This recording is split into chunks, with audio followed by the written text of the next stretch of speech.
जय हिंद फ्रेंड्स, कैसे हैं आप लोग। आई होप आप लोग अच्छे होंगे और मस्त होंगे। मैं क्लास 10 का केमिस्ट्री पढ़ा रहा था। पहला चैप्टर रासायनिक अभिक्रियाएं एवं समीकरण, जिसके अंतर्गत जो रासायनिक अभिक्रिया के प्रकार है वहाँ तक मैं आ चुका था और उसमें मैंने पढ़ाया था संयोजन अभिक्रिया, वियोजन अभिक्रिया, विस्थापन या प्रतिस्थापन अभिक्रिया और ऊष्माक्षेपी एवं ऊष्माशोषी अभिक्रिया। आज के इस वीडियो में हम लोग ये पढ़ने वाले हैं कि ऑक्सीकरण एवं अपचयन अभिक्रिया क्या होती है।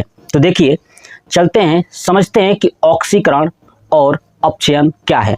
देखिए, मैं जो भी कॉन्सेप्ट आपको समझाऊंगा ना, ये कॉन्सेप्ट इतना बेहतरीन होगा कि अगर आप इस वीडियो को देख लेते हो ना, तो जीवन में कभी भी ऑक्सीकरण और अपचयन में गलती नहीं करोगे, ये मेरी गारंटी है। बट आप पूरा वीडियो को जरूर देखिएगा। चलिए समझते हैं कि ऑक्सीकरण एवं अपचयन यानी ऑक्सीडेशन एंड रिडक्शन क्या होता है। समझिए, सबसे पहले समझते हैं कि जो ऑक्सीकरण शब्द है ना, उसे और किस नाम से जानते हैं। तो देखिए, जो ऑक्सीकरण शब्द है उसे उपचयन भी कहते हैं। क्या कहते हैं? उपचयन। तो याद रखिएगा कि ऑक्सीकरण शब्द को उपचयन भी कहा जाता है। यानी आपसे कभी बोर्ड एग्जाम में पूछ दे कि बताइए ऑक्सीकरण अभिक्रिया के जगह पे ये पूछ दे कि उपचयन अभिक्रिया क्या है, तो इसका मतलब समझ जाइएगा कि ऑक्सीकरण और उपचयन दोनों एक ही होता है। इसका मतलब कि ऑक्सीकरण की बात किया है, राइट। और दूसरा होता है अपचयन अभिक्रिया। तो चलिए समझते हैं ऑक्सीकरण अभिक्रिया क्या होती है, उसके बाद मैं समझाऊंगा अपचयन अभिक्रिया क्या होती है। तो देखिए, ऑक्सीकरण अभिक्रिया में आपको क्या याद रखना है कि वे रासायनिक अभिक्रिया है ना। नाम में देखिए, नाम अगर देखेंगे ना, नाम इसका अगर देखेंगे तो शब्द देखिए, ऑक्सी कॉन्सेप्ट समझिएगा, क्योंकि मैंने बोला ना कि आपको चीजें याद करा दूंगा। देखिए, ऑक्सीकरण क्या चीज? ऑक्सीकरण। आप यहाँ पे एक शब्द देखेंगे ऑक्सीकरण में, ऑक्सी क्या दिखेगा? ऑक्सी। और ऑक्सी से एक ही नाम आता है ऑक्सीजन। क्या आता है? ऑक्सीजन, यही ना आता है। ऑक्सीकरण में अगर ऑक्सी शब्द आप देखेंगे तो इसमें क्या आता है? ऑक्सीजन। तो आप देखेंगे कि जो ऑक्सी है, यानी अपने दिमाग में रखिए कि ऑक्सी का मतलब ऑक्सीजन। ऑक्सीजन करण से जाके जुड़ रहा है तो बना है ऑक्सीकरण। यही ना हुआ है। बस आपको इतना ही चीज याद रखना है कि ऑक्सीकरण में ऑक्सी का मतलब ऑक्सीजन, ऑक्सीजन करण में जाके जुड़ रहा है तो बना है ऑक्सीकरण।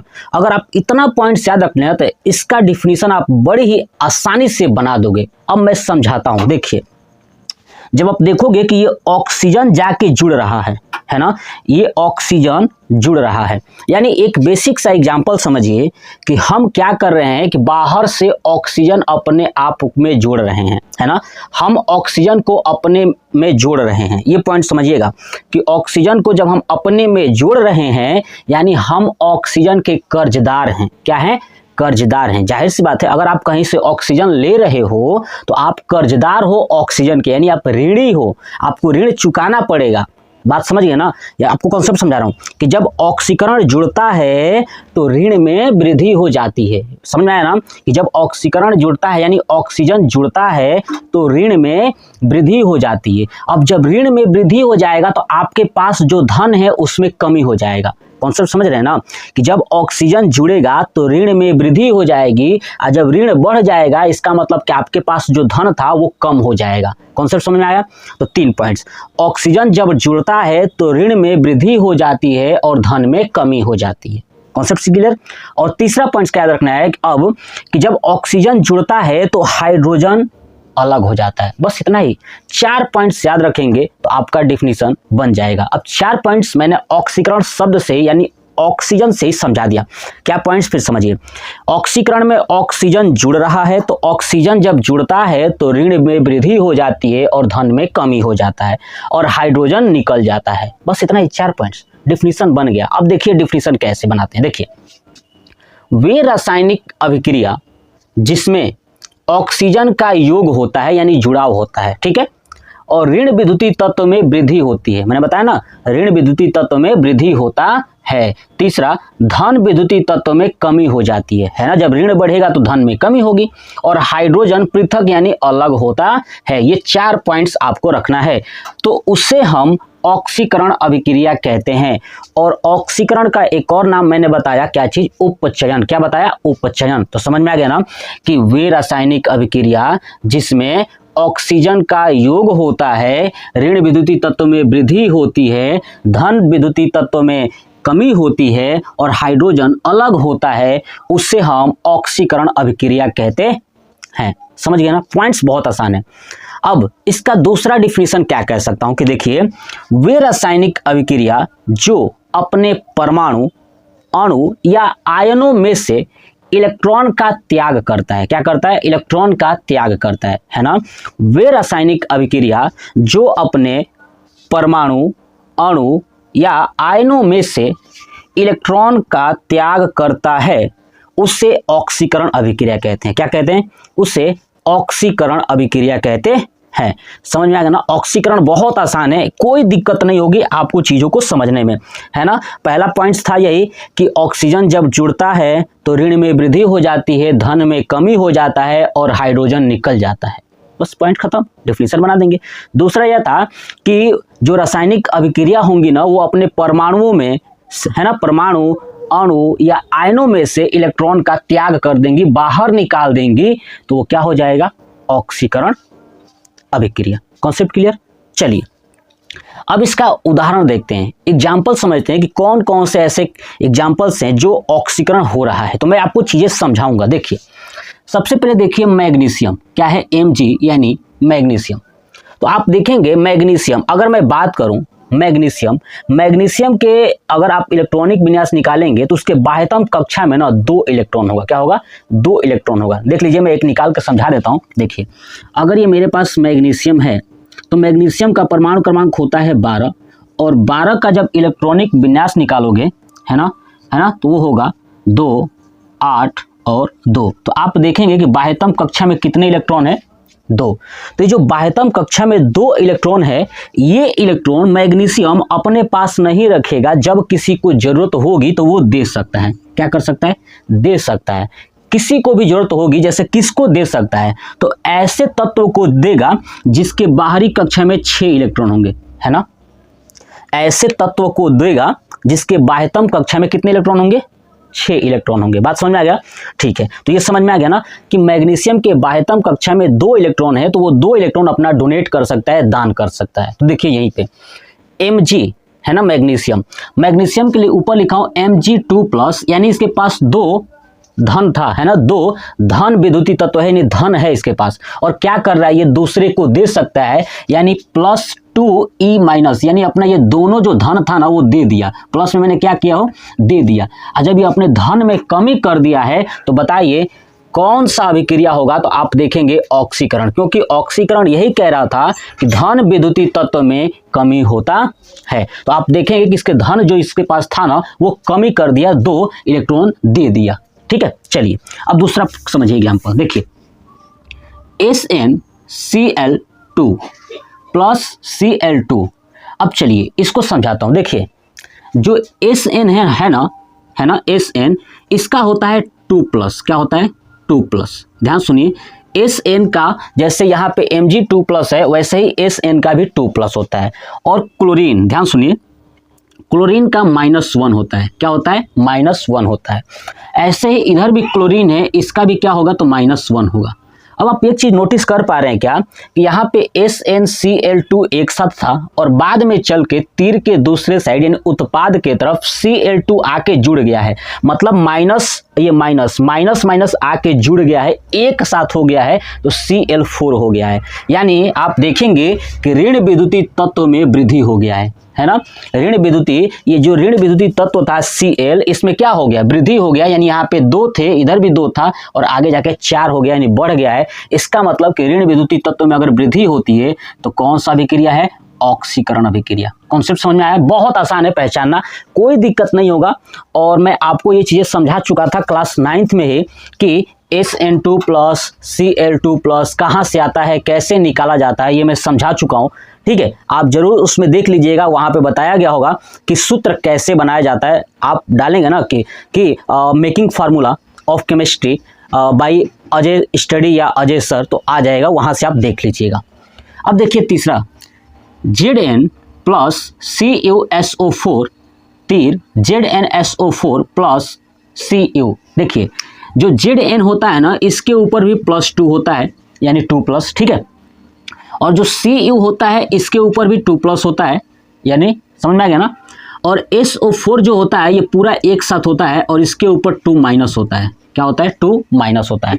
अब देखिए, अब एक चीज़ नोटिस करिए कि यहाँ पे Zn क्या है? प्लस में है। अब देखेंगे दूसरे साइड कि ये जो SO4 था ना, वो किसके साथ जुड़ गया है? Zn के साथ। देखिए यहाँ पे जुड़ गया है ना, SO जो 4 है वो Zn के साथ जुड़ा है। इसका मतलब कि आप देखेंगे कि जो ये SO4 है वो ऋण है, वो क्या है? ऋण विद्युतीय तत्व है। ऋण विद्युतीय तत्व आके इसमें जुड़ा है, इसका मतलब कि ऋण में वृद्धि हो गई है ना। इसके पास जो धन था वो तो था ही, लेकिन जो ये ऋण विद्युतीय तत्व है SO4 वो आके Zn से जुड़ गया है ना। धन इसके पास था और ऋण वाला आके जुड़ गया है, तो ऋण विद्युतीय तत्व में वृद्धि होती है, तो क्या होता है? ऑक्सीकरण अभिक्रिया। कॉन्सेप्ट समझ में आ गया? तो ये ऑक्सीकरण अभिक्रिया क्यों है, मैं समझा दिया ना कि ऋण वाला क्या हो रहा है? आके प्लस के साथ जुड़ रहा है, इसलिए ऑक्सीकरण यानी ऑक्सीडेशन है। चलिए नेक्स्ट, यहाँ पे देखिए Na सोडियम है ना। Na क्या है? सोडियम। सोडियम का देखेंगे तो बाह्यतम कक्षा में +1 इलेक्ट्रॉन होता है और 1 इलेक्ट्रॉन ये दे सकता है। क्या कर सकता है? दे सकता है, 1 इलेक्ट्रॉन दान कर रहा है। तो देखेंगे कि यहाँ पे Na के ऊपर प्लस लिखा हूँ, इसका मतलब कि इसके पास 1 इलेक्ट्रॉन है ना। और यहाँ पे +e⁻⁻, यानी वो 1 इलेक्ट्रॉन इसने दान कर दिया। क्या कर दिया? दान कर दिया।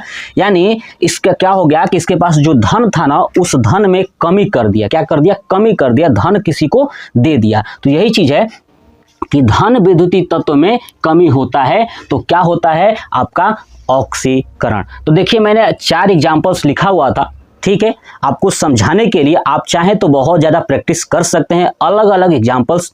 अगर आपको एग्जाम्पल्स नहीं आते हैं समझ में, तो आप जो है कि मुझे कमेंट बॉक्स में कमेंट कर सकते हैं, मैं उनको फिर से आपको समझा दूंगा। दूसरा एग्जाम्पल्स जो आपको कभी समझ में नहीं आता है कि ऑक्सीकरण है कि अपचयन है, तो मैं उस चीज़ को समझा दूंगा, ठीक है। तो ये था हमारा पूरा ऑक्सीकरण अभिक्रिया। अब हम लोग समझते हैं कि अपचयन अभिक्रिया क्या है। तो देखिए, जो ये ऑक्सीकरण अभिक्रिया है ना, जो ये ऑक्सीकरण अभिक्रिया का डिफिनीशन है, इसी को बस थोड़ा सा चेंज करेंगे ना, यानी जस्ट इसके विपरीत में क्या होता है? अपचयन अभिक्रिया। कॉन्सेप्ट समझ में आ गया कि ऑक्सीकरण जो अभिक्रिया है ना, उसके जस्ट उल्टा यानी जस्ट विपरीत क्या है? अपचयन अभिक्रिया है। तो समझिए अपचयन अभिक्रिया अब यहां से कैसे बनाएंगे, डिफिनीशन समझिए कि अपचयन अभिक्रिया कैसे बनाओगे। देखिए अब यहां पे लिखा है कि वे रासायनिक अभिक्रिया जिसमें ऑक्सीजन का योग होता है। यहां पे लिखा है कि ऑक्सीजन का योग होता है, तो बस आपको क्या करना है? ऑक्सीजन है ना, ऑक्सीजन यहां पे लिखना है कि ऑक्सीजन पृथक होता है। क्या होता है? पृथक, यानी ऑक्सीकरण में ऑक्सीजन जुड़ता है तो अपचयन में अलग होता है। कॉन्सेप्ट समझ में आ गया ना? समझिए, आप ऐसे ही बनाइएगा कॉपी पे, मैं समझा रहा हूं। अब देखिए, ऋण विद्युतीय तत्व में अगर वृद्धि होता है ऑक्सीकरण में, तो उसमें क्या होगा? कमी होगा। क्या होगा? कमी होगा। कॉन्सेप्ट समझ में आ गया। और धन विद्युतीय तत्व में इसमें कमी हो रहा था, तो उसमें क्या होगा? वृद्धि होगा। कॉन्सेप्ट समझ में आया। और हाइड्रोजन यहाँ पे पृथक हो रहा था, तो हाइड्रोजन का योग होता है। इसमें क्या होगा? अब हाइड्रोजन का योग होता है। मतलब मैंने आपको समझाया ना कि कुछ नहीं है वही चीज है ना, बस उसका विपरीत है। यानी ऑक्सीकरण में जो हो रहा था ना, उसका उल्टा कर दोगे तो बन जाएगा अपचयन अभिक्रिया। अब यहाँ पे क्या कहेंगे कि उसे हम अपचयन क्या कहते हैं? अपचयन अभिक्रिया कहते हैं। तो क्या लिखेंगे डिफिनीशन? वे रासायनिक अभिक्रिया जिसमें ऑक्सीजन पृथक यानी अलग होता है, ऋण विद्युतीय तत्व में कमी होती है या होता है, धन विद्युतीय तत्व में वृद्धि होता है और हाइड्रोजन का योग होता है। कॉन्सेप्ट समझ में आ गया? उसे हम अपचयन अभिक्रिया कहते हैं। कॉन्सेप्ट क्लियर हो गया? चलिए, अथवा जो उसमें डिफिनीशन था उसमें क्या था कि वे रासायनिक अभिक्रिया जो अपने परमाणु, अणु या आयनों में से इलेक्ट्रॉन का त्याग करते हैं, यहाँ पे इलेक्ट्रॉन का त्याग करते हैं तो वहां पे ग्रहण होगा। क्या होगा? ग्रहण होगा। कैसे? तो वे रासायनिक अभिक्रिया जो अपने परमाणु, अणु या आयनों में, है ना, यहाँ पे आयनों के लिए, है ना, परमाणु, अणु, है ना, या आयनों के लिए इलेक्ट्रॉन को ग्रहण करता है। क्या करता है? ग्रहण करता है। क्या करता है? ग्रहण करता है। उसे क्या कहते हैं? अपचयन अभिक्रिया कहते हैं। क्या कहते हैं? अपचयन अभिक्रिया कहते हैं। कॉन्सेप्ट क्लियर हो गया ना कि जो ऑक्सीकरण में था वही उल्टा करना है। यानी देखिए, वे रासायनिक अभिक्रिया जो अपने परमाणु, अणु या आयनों के लिए, है ना, इलेक्ट्रॉन का ग्रहण करता है, इलेक्ट्रॉन को ग्रहण करता है, उसे अपचयन अभिक्रिया कहते हैं। क्या कहते हैं? उसे अपचयन अभिक्रिया कहते हैं। चलिए अब हम देखते हैं इसका एग्जाम्पल। देखेंगे कि ZnO यानी जिंक ऑक्साइड प्लस C, यानी आप देखेंगे Zn में O जुड़ा हुआ है ना, Zn में क्या जुड़ा हुआ है? O जुड़ा हुआ है प्लस C। अब दूसरे साइड आप देखेंगे कि Zn से ऑक्सीजन हट चुका है।